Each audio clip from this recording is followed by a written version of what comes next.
excited, guys. Here we are. Hello, hello, Sarah. How are you? Hello, Jamie. I'm doing good. How are you doing?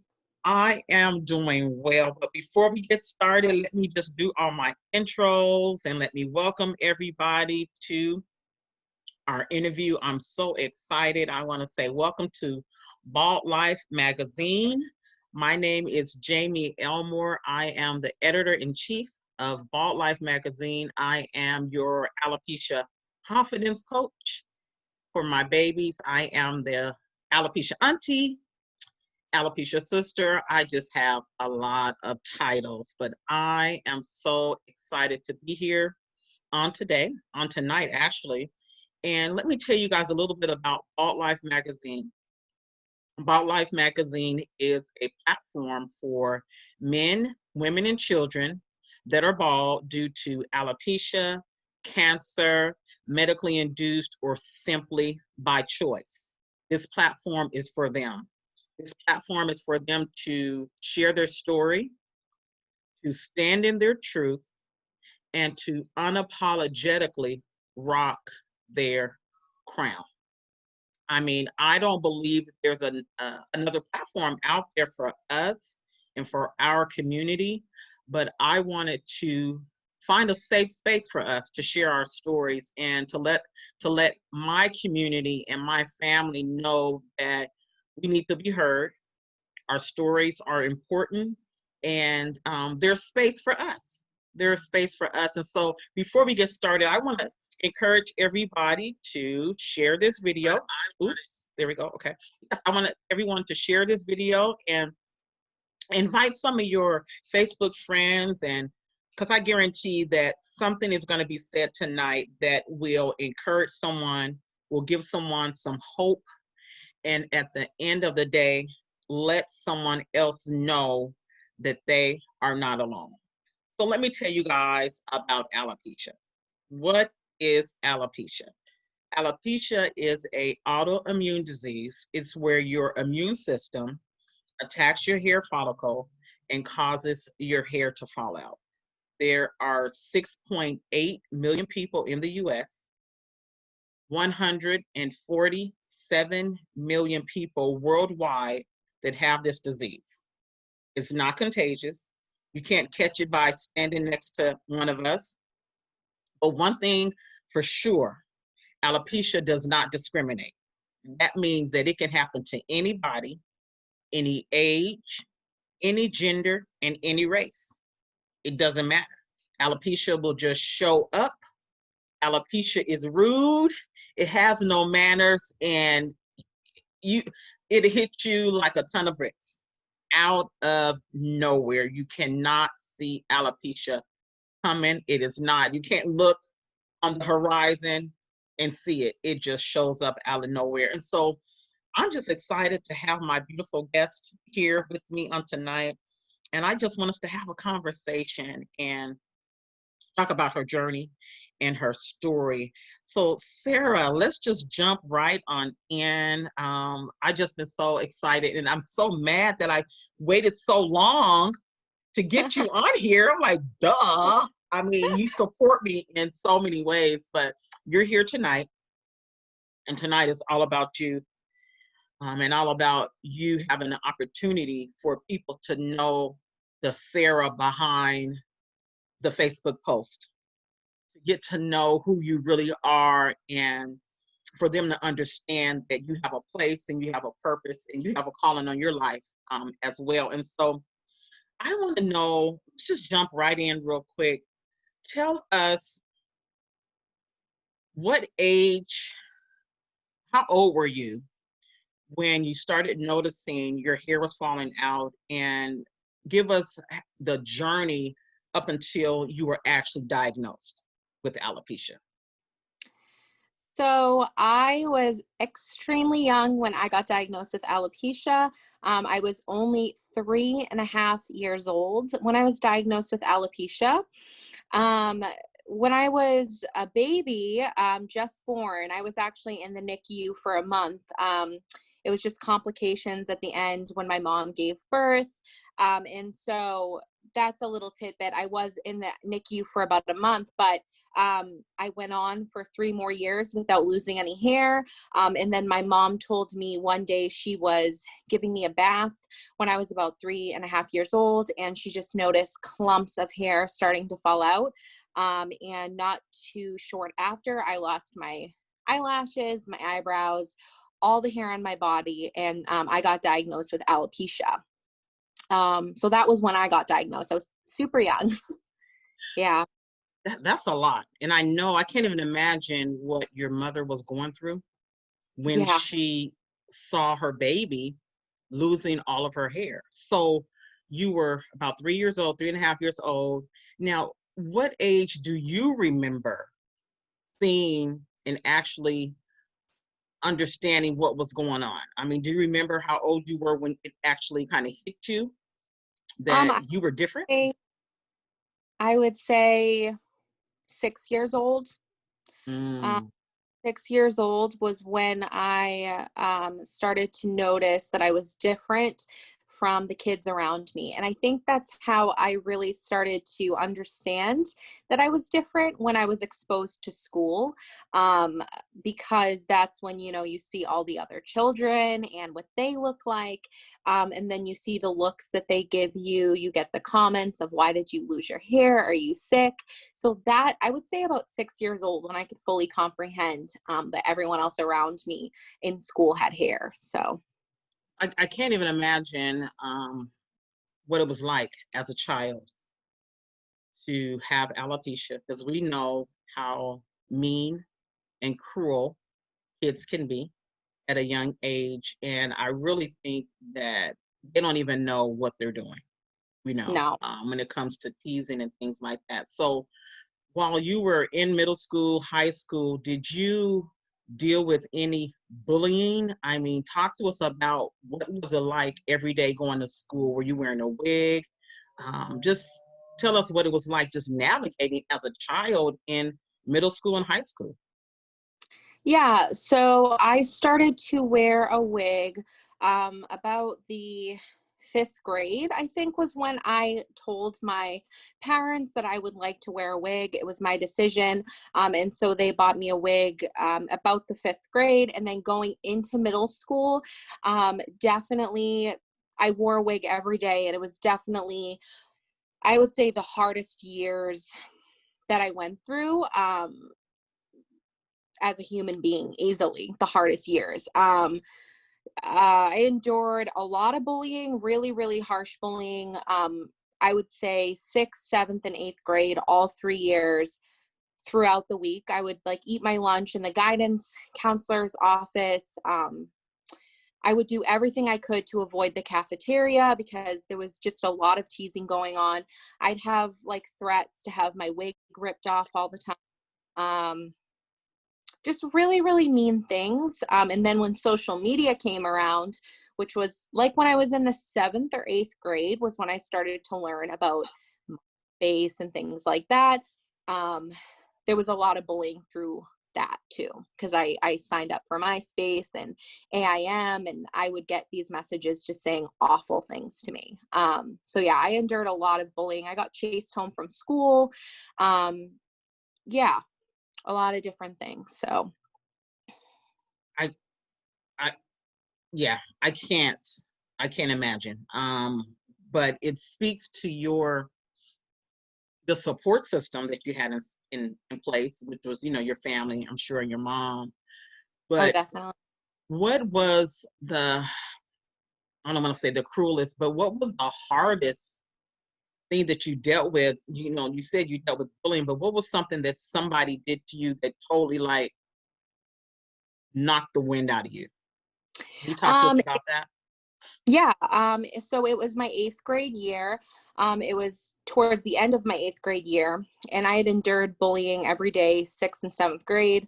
And so I was really sick of it. And towards the end of my 8th grade year, I was out at lunchtime. We were all out kind of at recess, and a group of boys circled around me. And one of the boys said that he got dared to rip my wig off my head.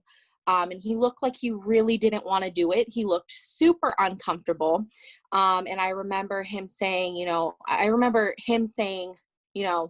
well, I'm going to do it. And I said, no, you're not. And he was like, yes, I am. And he kept coming closer to me and closer to me.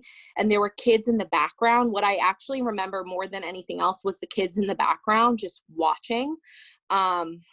And kind of laughing. Some of them were laughing. Some of them looked like it upset them. And so then in that moment was the kind of turning point for me, because it really did knock the wind out of me. And I decided in that moment that I wasn't going to let him have control of the situation. So what I did was I actually took my head and bent my head over in front of him. And I said, you can rip it off if you want to. And he actually backed off and walked, and his friends called him some not so nice names. But years later, I had people that I was in middle school with that reached out to me and apologized to me for not speaking up because they watched the whole incident. So, yeah. Goodness, basically, you confronted the bully, Yes. and we know that when you confront a bully, sometimes they back down, and he did. He sounded like he didn't want to do it, but he got the peer pressure, Yes. peer pressure, and he, oh my, I can't, I'm trying to visualize that right now. I can't even imagine confronting, you're sitting here with someone who wants to take your wig off, and then you bend your head down, you tell them to go for it. Yeah. I was definitely shaking. I remember my heart was racing, and I definitely wasn't planning on telling him to take it off. But I think I just had a moment where I was like, I'm sick of this. I'm so sick of this. Like, just do it. You know what I mean? So, and then he backed off. But Yes. Now, did you have any friends? I mean, any girlfriends in school so that supported you? So in like the 6th and 7th grade, I had a little group of girls, 2 or 3 girls that hung out with me. And then as the school year went on and they saw how much teasing and bullying I did endure, they backed off. And from that point forward, I maybe had one friend that would talk to me kind of in private, not in the cafeteria, not in my classroom. So like I said, I spent a lot of time in the guidance counselor's office for years. I actually was able just to eat lunch in the guidance counselor's office every day because I told him how much bullying I was enduring. And I think the school at the time didn't do a great job of trying to mediate that bullying. And I think we've come a long way from that now. But back then, I feel like there wasn't a lot of mediation with bullying for sure. So what you're really telling me is through high school, middle school, elementary, middle school, and high school, you walked this journey alone. Yes, I had my mom. My mom was and still is my best friend, and she was there for me every step of the way. She fought for me with the bullying. She went to the school. She definitely was my best friend, but that was single-handedly my only friend, probably from the 4th grade to the 8th grade, going into 9th grade. So, Since we're right there, and first of all, let me say I'm sorry that you have to go through that, and I mean I'm really lost for words because it really yeah, I can't even imagine. I just think about all my babies that are young, um, and I can imagine them going through what you have had to deal with. Now, since we're right there, talking about middle school and elementary and high school, what words of advice would you give to a young person that has just been diagnosed? What words of advice would you give to them to help them through this critical time in their life? Um, they're going through puberty, they're trying to navigate, uh, just navigate being a young person. What would you say to them? If they've just been diagnosed. I would definitely tell them the biggest thing would be to take it one step at a time, one day at a time. Don't take too much in at once, especially if you're losing your eyelashes and your eyebrows and your hair all at once, which sometimes happens, sometimes doesn't with alopecia. But regardless, take it one step at a time. Don't overwhelm yourself with emotions. Maybe take a little break as far as like Instagram, if the person is on Instagram, because sometimes it can be hard with comparison.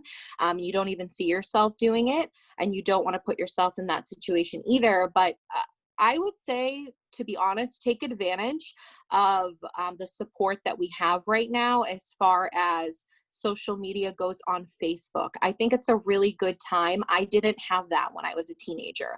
And I really suggest, if you're old enough and you've just got diagnosed with alopecia, or maybe if you're younger and your parent has a Facebook, I would definitely suggest looking up the alopecia support group, making sure you're involved maybe with NAF, and just getting yourself involved with the community, because we have such a big, beautiful community. And I wish that I really knew more about that when I was a teenager. But I think it's very useful for someone who just got diagnosed right now. That was good. That's good advice. Now, what would you say to a parent? What words of advice would you give to a parent that has a child that has alopecia? How could they best support and navigate the school system while their child is dealing with this traumatic disease? I would say 150% make sure, first and foremost, you're moderating your child's social media accounts. Make sure they're not getting cyberbullied. That's a big one Mm, right. Another thing, as far as the school system goes, stay on top of it the best that you can, whether it's communicating with their teachers, communicating with the guidance counselor. I think it's a really important important subject to just talk to the teachers about, and try and make sure that they're aware of it too, not so that the child feels excluded in any way, but do it in such a discreet way where they can pay attention to what's going on as well. And just try and pay attention to the bullying. That's my biggest advice. And also try not to change your child in any way, shape, or form. Whatever makes them feel comfortable is what makes them feel comfortable. Whether they have a wig or don't have a wig, it doesn't matter. Make sure that they feel comfortable first, and don't try and change them, in any way, shape, or form. girl, that's some nuggets. That's good. That's really, really, really good. Now, so you've gone through middle school, high school, elementary, middle school, high school, and like you said, you made the decision to wear wigs. But we don't call wigs wigs; we call them accessories, Yes. because everything is an accessory. Our earrings, that beautiful headband that you're wearing right now, those glasses are accessories, and my lashes are accessories. So we accessorize. But what point, what happened in your life where you got to the point to where you said, you know what, today I'll wear a wig, or where you got strong enough where you were able to make a decision? And if you wore a wig, now do you go out in public wearing wigs, or is this something that you just do at home? Talk to us about that. So for me personally, I like to wear wigs. I love wearing them. It's something fun for me. I love the process of purchasing them, looking through, changing up my colors and styles. So I like to go out with my wig on. If I go to an event or I go to the grocery store, I feel most comfortable in my wig. And then there are other times, like when I'm home. Anytime I'm home, I go to bed, watch TV, hanging out. I'll take off my wig if I feel like taking off my wig. But for me, it's something that I love doing. It's kind of like a passion of mine, kind of like some people love shopping and fashion. That's how I am with my wigs. But I feel comfortable either way. And I know I'm beautiful either way. It's just something that I'm passionate about. So, I yeah. love it. I love it. And I think, we as women with alopecia, even men, at the end of the day, we have to be comfortable in our own skin. We have to be comfortable with the reflection that we see in the mirror. And sometimes it takes people, um, they have their own journey, you know, and I tell people all the time that freedom looks different on everyone, you know. It does. What's freeing for me is different, you know, and for you as well. And so I just say at the end of the day, just be happy with who you are and be confident and love the skin that you're in. But at the end of the day, just know that you're beautiful with or without hair. So that was so good. You girl, you are so good. You have a wealth of knowledge and wisdom, and you have a lot of tools. And I'm just so honored to have you here Oh, today. So let me ask you, in what ways has alopecia helped shape the woman that you are today? Talk to us about kind of what has kind of molded you into this beautiful Sarah Ann that you are today with having alopecia. well, thank you. And I think for me, alopecia has definitely shaped me in an amazing way. There's nothing negative that I can say. There's no negative impact on me as a person because of my alopecia. It's all positive.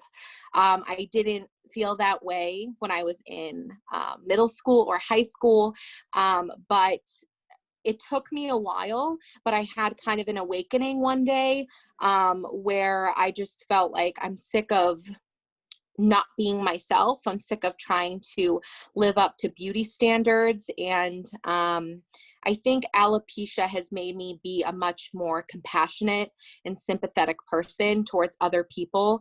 I try my absolute best not to judge people because you just never know what they're going through or what's happening in their life. And I definitely think it's made me look at kindness in a different way. I would never want to stand by and be one of those people that were standing in the background watching me get bullied and watching me, almost get my wig ripped off. I wouldn't ever want to be one of those people. So it's taught me to not be a bystander, Mm, to really just stand up for what I believe in and be kind. Just be kind. that's good. That's good. Did you ever feel like your femininity had been stolen or affected? For me, on my journey, I felt like my femininity had been snatched from me on my early years. Did you ever feel like that on your journey? Oh, absolutely. Absolutely. And easily when I was, between the ages of like 13 and 17, 18, I definitely felt like um, I didn't look like a woman. When I didn't have my makeup on, no eyebrows, because I have no eyebrows and I have no eyelashes and no hair. So when I would look at myself in the mirror, I would feel like I'm not a woman.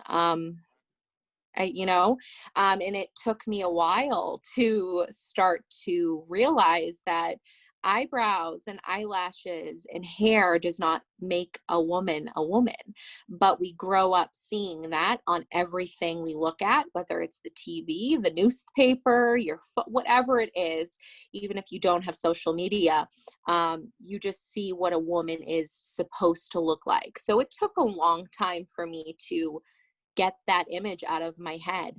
Um, you know, so Wow, you girl, you said so many things because we have so many images. We were bombarded and flooded with what beauty is, what beautiful is supposed to look like. We're told we should be skinny, long hair, we should look like however. But I think when we get to a point, especially somebody with alopecia, when we realize that all those external things don't make us, I think it's almost like you have that aha moment. It's like I'm beautiful just the way that I am. And you made me think about something else that a lot of people don't realize too, that there's different types of alopecia.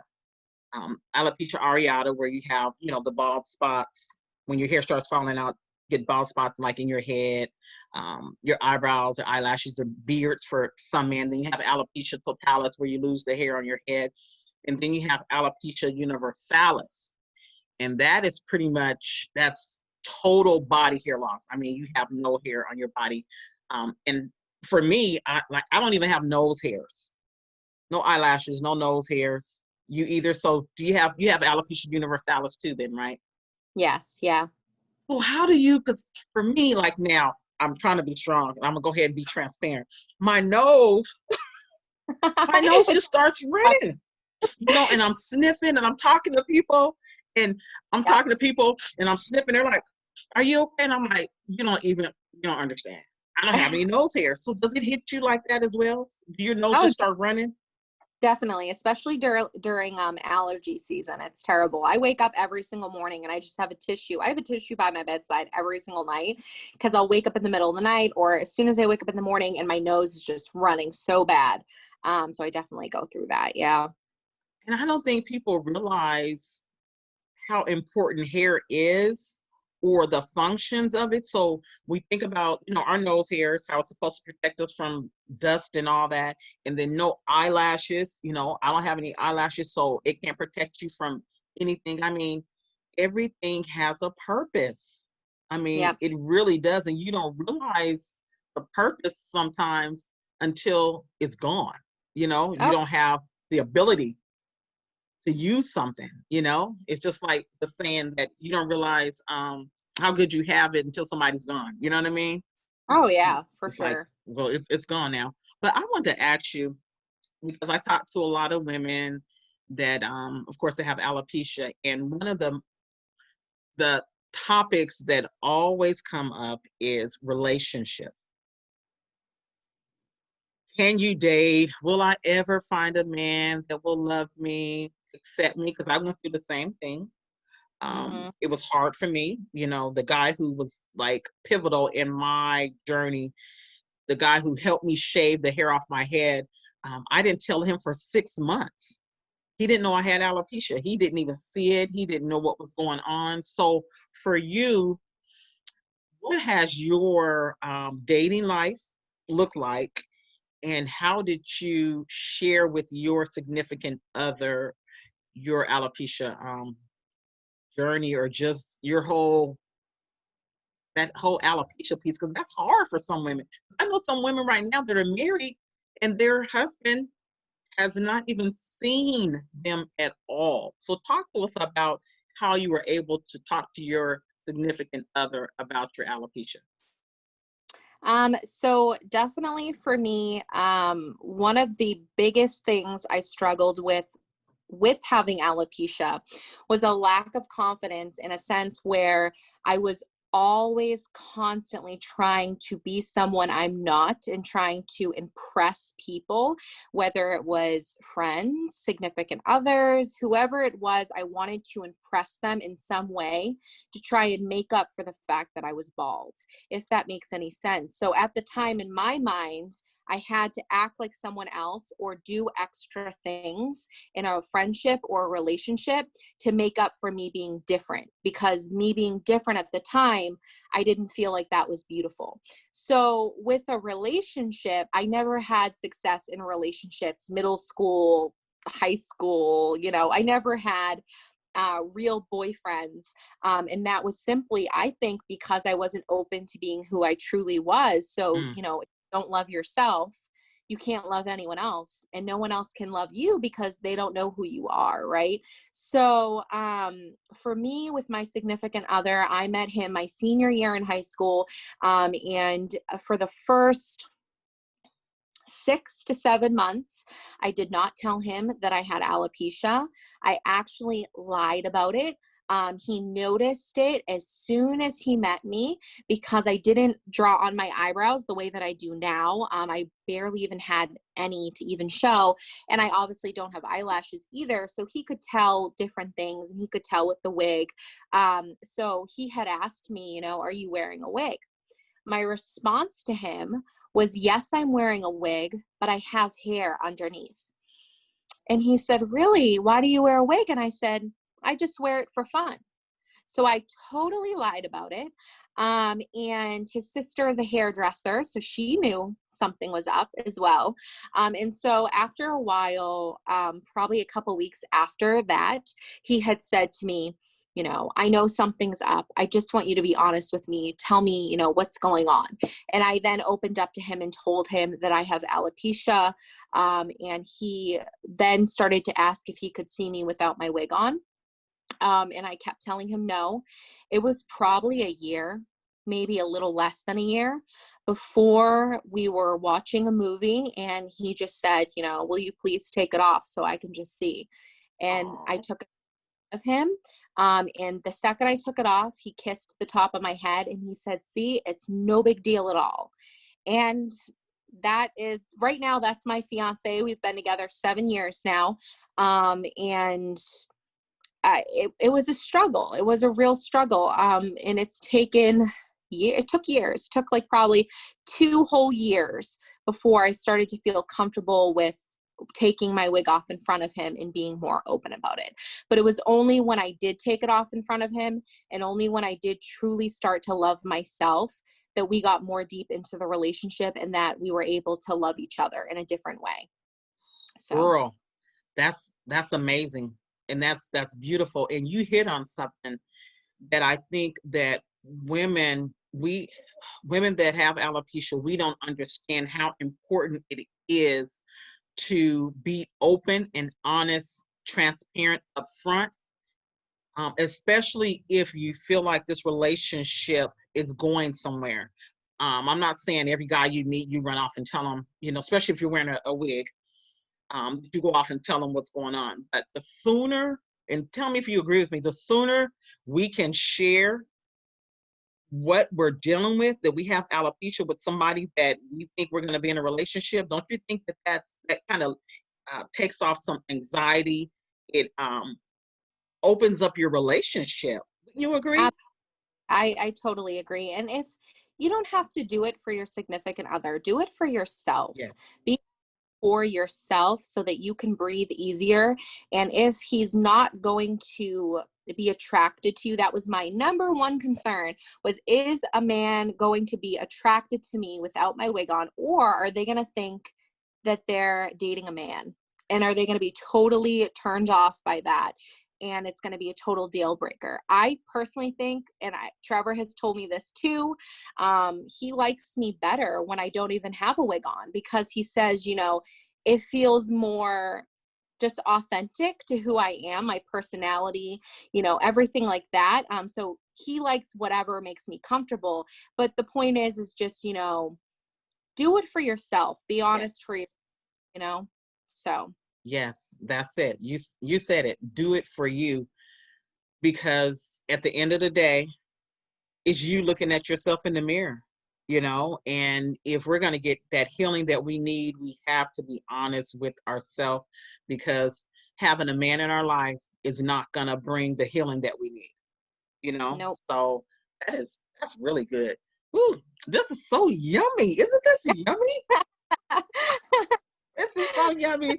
I Yeah. absolutely love this. This is so good. I wish that we could just like sit around with a bunch of women and a bunch of little girls and just have a conversation like this, and so they could know that they're going to be okay.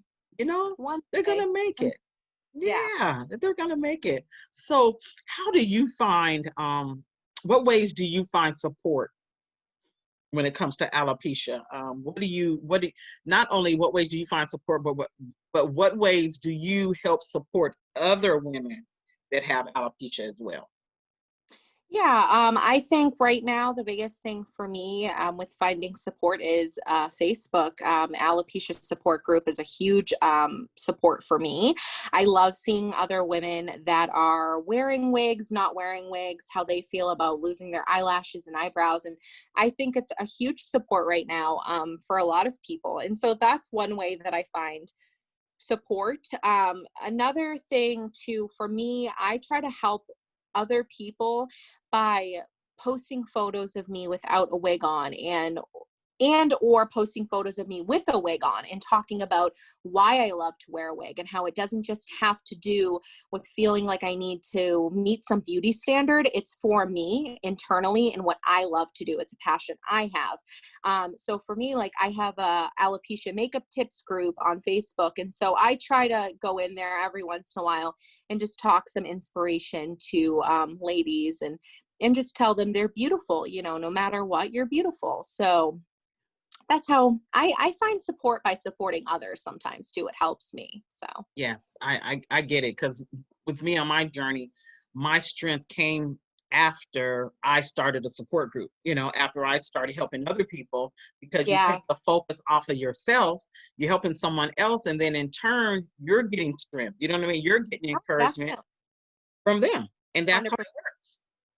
That Yeah. is exactly how it works. So how would you say, how do you feel about alopecia today versus when you were a teenager, if you were to do a comparison?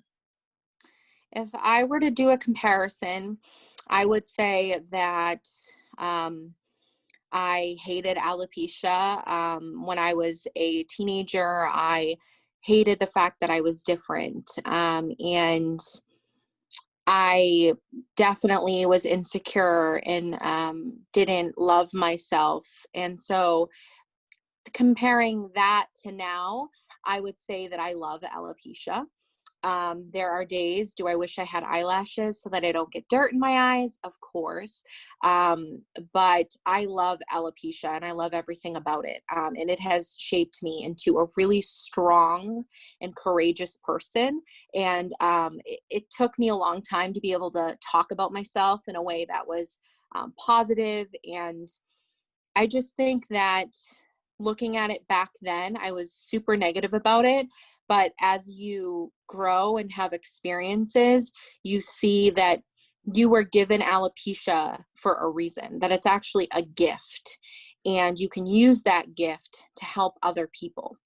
And so, I definitely wanted to take the opportunity with my alopecia to try and help other people to understand that you might feel ugly, you might feel like you're different, but what you learn over time is that every single person is different. Whether they're skinny or big, a model, it doesn't matter. Everyone is different, and that's what makes us all beautiful. And so that's what I've taken from when I was a child to now. Girl, you just dropping the jewels. That was good. That was good. But I got to ask you something else that's Mhm. on that same um, vein of questioning. Yeah.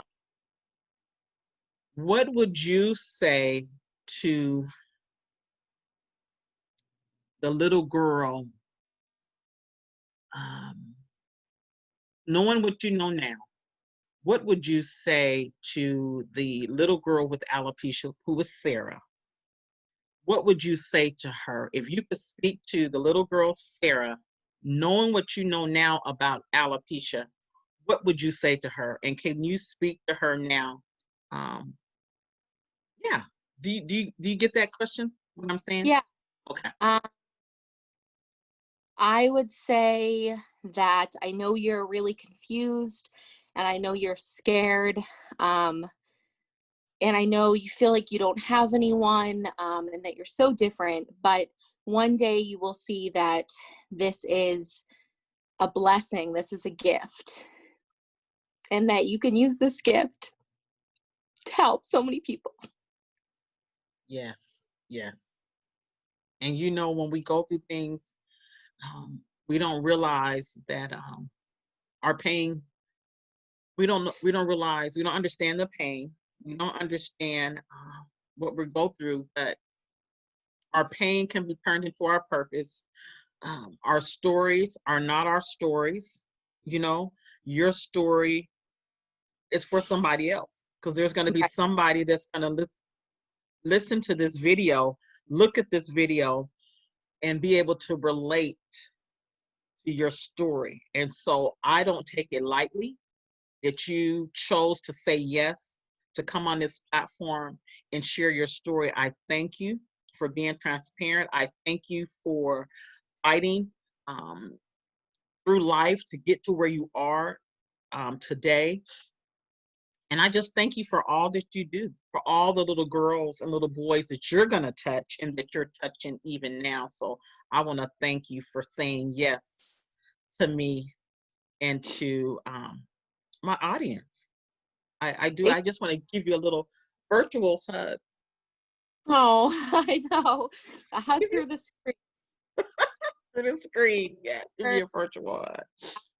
Amy, thank you for just asking me and for being there and being such a huge influence for so many of us. And a lot of teenagers and adults, it doesn't matter.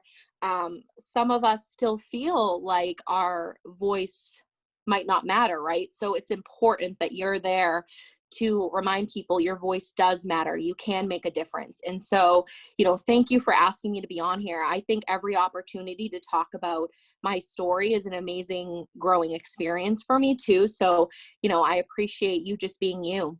So thank you. You are welcome. You're welcome. It was just an honor. But we got to talk about something fun real quick. I don't know. Do you have your magazine close to you at all? I don't. It's You in the don't? other. Okay, that's okay. So we're gonna talk about the magazine. Yeah. I don't even have mine in front of me. I'm asking you if you have yours. Oh my gosh. Let me see. Okay, I guess that's not cute to get off screen, but you have your magazine. You got your magazine in the mail.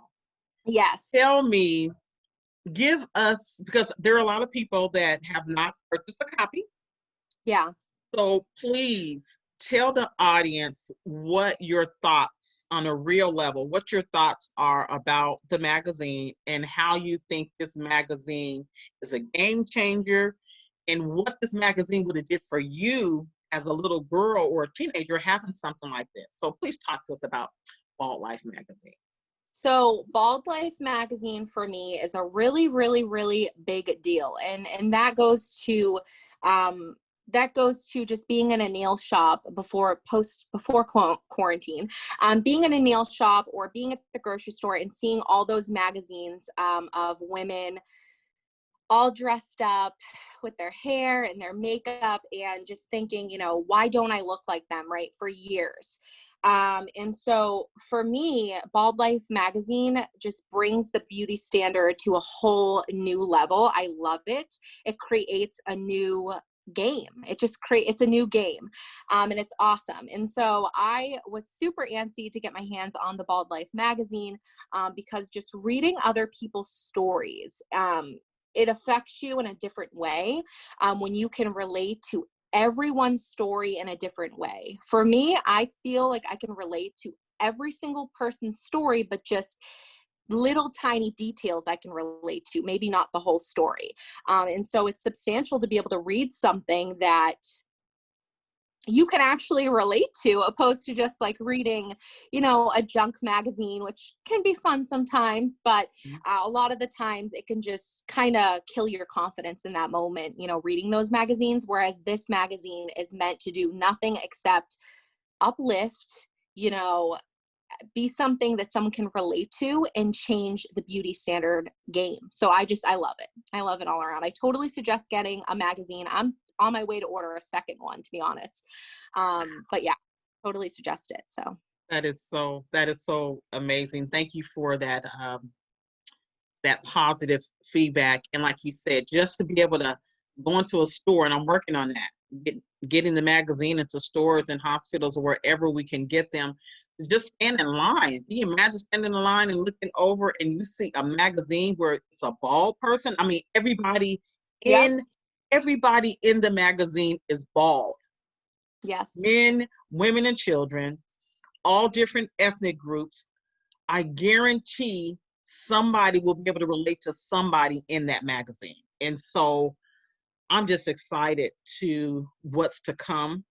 I am And too.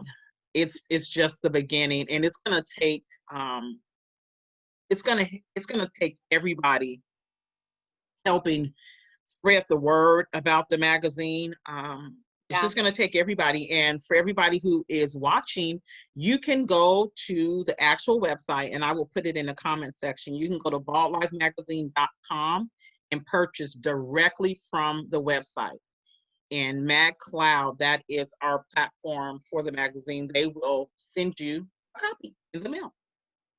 Just that simple. Go to balllifemagazine.com, purchase the magazine, and they will send it to your front door. So I just wanted to kind of talk about that a little bit and get some of your feedback. But at the end of the day, tonight was about you, and tonight was about celebrating and, like you said, giving you a voice and letting everyone know that your voice matters, your story matters, it needs to be heard.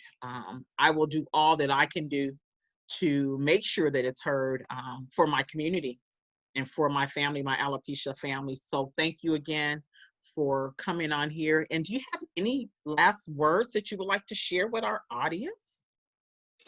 I just want to say, you know, if you're looking in the mirror every day and you're thinking, I don't like what I see, start to think and start to practice thinking about yourself on the inside, and start from the inside out and think about the qualities that you love about yourself, and definitely take it day by day, and just remember that we're all connected. No matter what our race is, it doesn't matter who you are, what size you are, what color you are, we are all connected, not just through alopecia, but we're connected as humans. So just be kind to one another. That's all I have to say. Yeah. I love it. A great closing. Like you said, just be kind to yourself, speak life to yourself, be good to yourself, and know at the end of the day that you are not alone.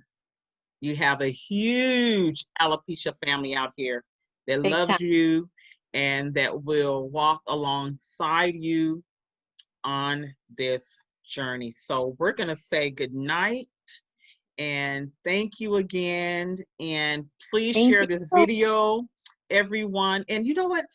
Give us your website, and just in case someone is interested in purchasing one of your hair accessories or one of your wigs. Actually, you know, before we end, talk to us about how you came up with the whole idea of starting your own wig line. I forgot about that. So talk to us about your wig line, the name of it, and how we can purchase and all that good little stuff. So through quarantine, I decided to do something I've just been wanting to do for years, which is start a wig business. I wanted to offer good quality wigs, synthetic wigs that were a good price. It's really hard to find wigs, and you know that if you have alopecia and you like wearing wigs, it's really hard to find hair that's under $100. It's difficult. And I wanted to offer hair that was like under $60. And that's what I did. So I started that business. I have some headbands and hairbrushes and wigs. And my vision really was just to help people feel comfortable in their own skin and whatever that means for them on their journey. And I feel like I've definitely met a lot of women who have alopecia, who don't have alopecia, and it's been an awesome experience. So I named my company Wigs with Love, and my website is wigswithloveofficial.com. Wow. So ladies, if you need a wig, what we will do after we get off of here, Sarah can go back and type her website in the comments section. If you guys are interested in purchasing a wig, please go out and support her. And she has so many different styles. I mean, she has something for everybody. I mean, different colors. I seen blue, I seen purple, I seen blonde, I seen dark Yeah. brown, blonde. I mean, let me Lots of tell you, it's like a kid in a candy store. She has I everything that about you it. need. Yes, and I totally, totally love it. So, guys, go out, please, and support Sarah. And I think what you're doing and what you're offering and what you're telling people, especially ladies that have alopecia, that it's a matter of choice. Yep. It's a matter of choice. You can take control and you can do what you want to do. Right. You know, you want to wear a wig today, you can wear a wig. If you want to wear a hair accessory today, you can. If you choose not to, you don't have to. You You can do don't. whatever you want to do. And so Yep. that's what you're providing with all the different choices that you have. And I absolutely love it. I haven't worn a wig since 2009. Wow. I know. But if I choose to, I can. You know, I'm a Yep. hairstylist. I can throw on something, just as easy. So I want to thank you for providing another option for Thank our you. community. I just Yeah, appreciate you. So guys, we're gonna say goodbye. We're gonna say goodnight. And you can reach out to Sarah. You can find her on Facebook. Are you on Instagram? I am. Yeah. Okay. You can find her on Facebook, Instagram, and Sarah can put all of her social media handles in the comment section for you guys. Reach out to her if you want a wig, if you just want to follow her, if you want to join the private group that she has, please do that as well. Because at the end of the day, we're all in this together. It's not my group, her group, this person's group. We're all in the same group and we all have the same cause and we are in this together, and that is to help to empower, support, and encourage men, women, and children that are living with alopecia and hair loss. So that's what Yeah. it's all about at the end of the day. So guys, thank you for joining us. And Sarah, thank you. I Thank will you, be Phoebe. I'll be seeing you around in Facebook land. Oh, definitely. For sure. Yeah. I'll see you in Facebook land. And I can't wait till I can meet you one day in person as well. So you have a good night. Thank you for your time. I appreciate it. And you have a good night, okay? Bye, Good night. everybody. Thank you. Bye, guys. Bye bye.